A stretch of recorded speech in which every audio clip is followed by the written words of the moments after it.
Live. How we doing, guys? Bryce Peterson again for the second session of the Magic Marketer training. Thank you so much, like we said before, for actually coming to this. We appreciate it, and you will definitely be impressed. There's much more to come here, but we're going to start into the second series, and it's actually social media and the presence behind social media and the reason behind it, and how it kind of all wraps in together. And I'm actually going to have Nick go through all this one because he's fantastic at this and the way he explains it. But we're first going to go off into the Google and why Google is important. And I know you probably all have it. You all have it probably. And if you don't, you're getting kind of the idea by now that you do need to have it. But let's go over to Nick and let's show you actually why it really needs to be embedded into your business. So Nick, what's up?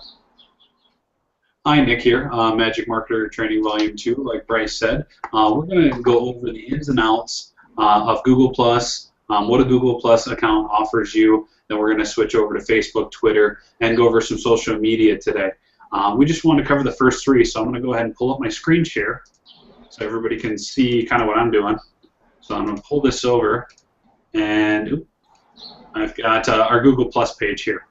So it's just like having a Facebook and Twitter account. You've got your friends, you've got family, you've got acquaintances, you've got lots of different options on here, notifications, just like you would have on any other thing. So this is a lot of where your friends, where things you're going to see. There's one of our Nick and Bryce blogger feeds that we put in, just to kind of get you an idea of what it looks like. Me not happy that Bryce took my pie. Just one of those things that to get you kind of the platform of what it looks like.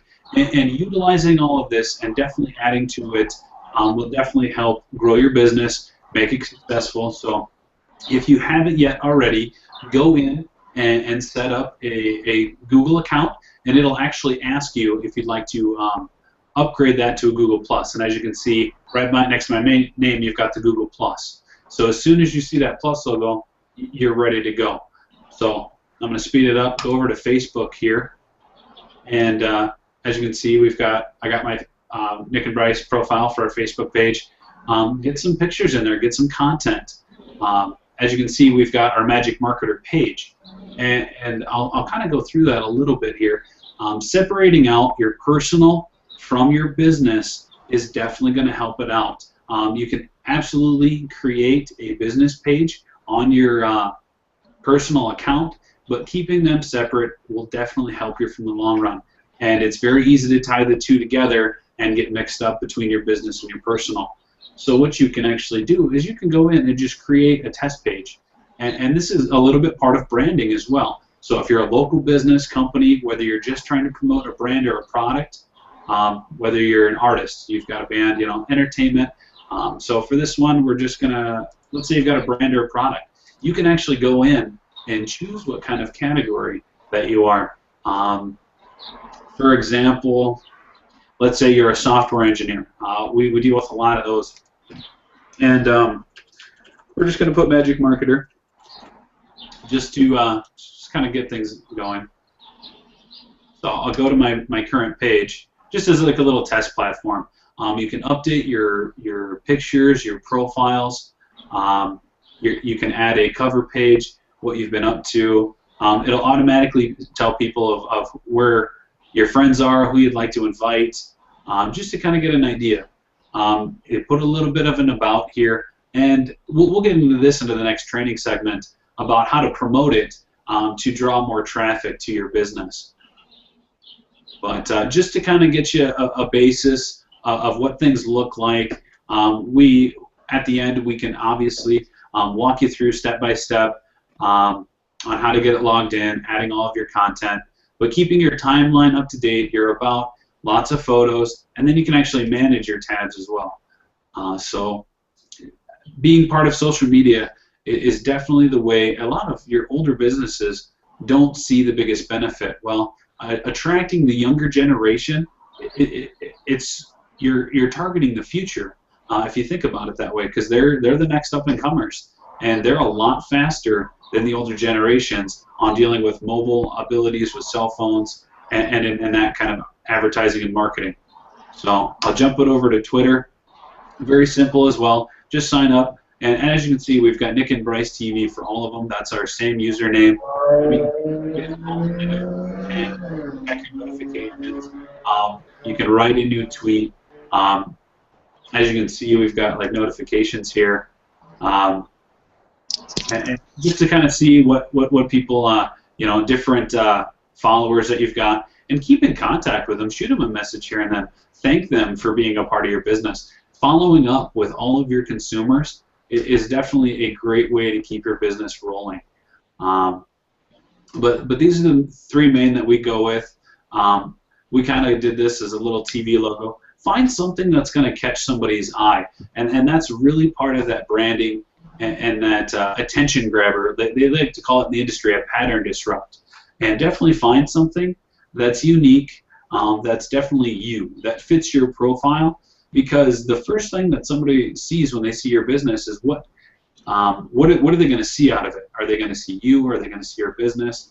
I mean, you put up a picture of a helicopter and you have nothing to do with helicopters, you're not going to get that good brand association that you're really looking for and targeting.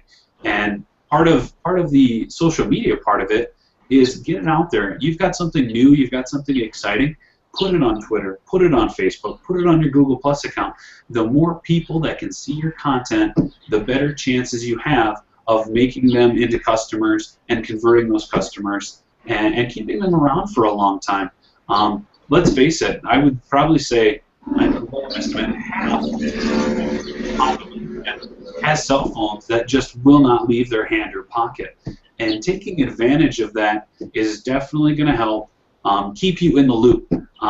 Bryce and I have said many, many times that let's say you're looking up a restaurant online, and it's an older brick and mortar building, and they don't even have a website. Well, a lot of younger generations, if I can't find you through Google, or if you're not on Google Maps, or if I can't find your website, more than likely I'm going to find a different place to eat.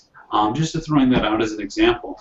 So making yourself seen, making yourself heard is definitely the best way to keep traffic rolling and to keep you and your customers in contact with each other. You've got to build that relationship and keep that relationship going. Because it's easy to make somebody a friend on Facebook. We can all say it. I've got a few friends on Facebook. They're my friends. Do I talk to them every day? Do I talk to them once a month? Do I even talk to them once a year? And that's where keeping your business side of it, keep in constant contact with people, get new contact out there, because people want new products and they want to see what's going on. So I'll exit out of the screen share here and get this back over to Bryce, just so we can kind of elaborate on what I was doing there.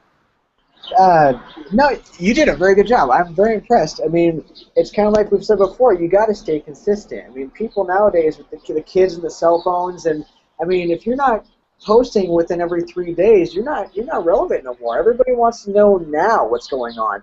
And like you said, a lot of the people that are older, they don't always really understand why this is a real big deal to have. Like we said in the video before, you need to have that why, that business. Who are you? What incorporate are you? You're You Inc., but are you a guitar guy? Are you a poet? What do you do to bring value to that marketplace? But you also need to have the social media aspect of it, because if you don't, there's no landing page for anybody to go to. I mean, you can sit there. It's kind of like a tree falls in the forest, but there's no way to see it. Did it really even happen? Well, yeah, your tree is the foundation of who you are, but does anybody see it? If they don't, then, I mean, I hate to be like this, what's the point? You need to have a relevance, and you need to be consistent. And like I said, and like what Nicholas said, you got it. Same with the restaurant thing. I mean, if you don't have something up to date and you don't have a website and it doesn't look nice, are you relevant? Are you even professional anymore? I mean, it's almost venturing on the idea of you're not even professional anymore if you don't have it all set up right. And it's confusing, and we get that here. It's very confusing, but that's why we're doing the videos like we do here. That's why you had the first one, and then you brought on to the This Is You incorporated and then branded all together and put it into social media. And like Nick said, keep it very consistent, like we did, Nick and Bryce TV. Keep it consistent, because when people see consistency, that's when they think something is actually real, freestanding, and it's a real business. When people see flip-flop back and forth, they don't know really what's going on. That's when you get people that question. So the more you can put yourself as a brick-and-mortar business, even though you're online, the more you can make it look like it's a complete design. And social media is a very important aspect of that. The more you can put that in and fuse it together, the better you'll be in the long run. I mean, would you agree, Nick? I mean, you did a fantastic job with all that. with Facebook and Twitter being very essential. I mean, if you don't have something like that right now, after this, go get it set up. It does not take anything, maybe 5 to 10 minutes to get things set up the right way, and just post everything. I mean, is there anything else you want to throw into that? But I think that's a great base for them to actually be put on. I mean, what do you think, Nick? Oh, absolutely, and that just gets you a starting point. In the next couple of training modules, we'll get a little bit further in depth on how to use those to your advantage with promoting pages and advertising and taking a little bit of funding and making your business grow with it. So we'll cut it off here. We'll end volume 2 and look forward to seeing us on volume 3 where we go over web development, and you'll be excited to see, and I can already tell that those wheels are turning. So we'll see you in the next video.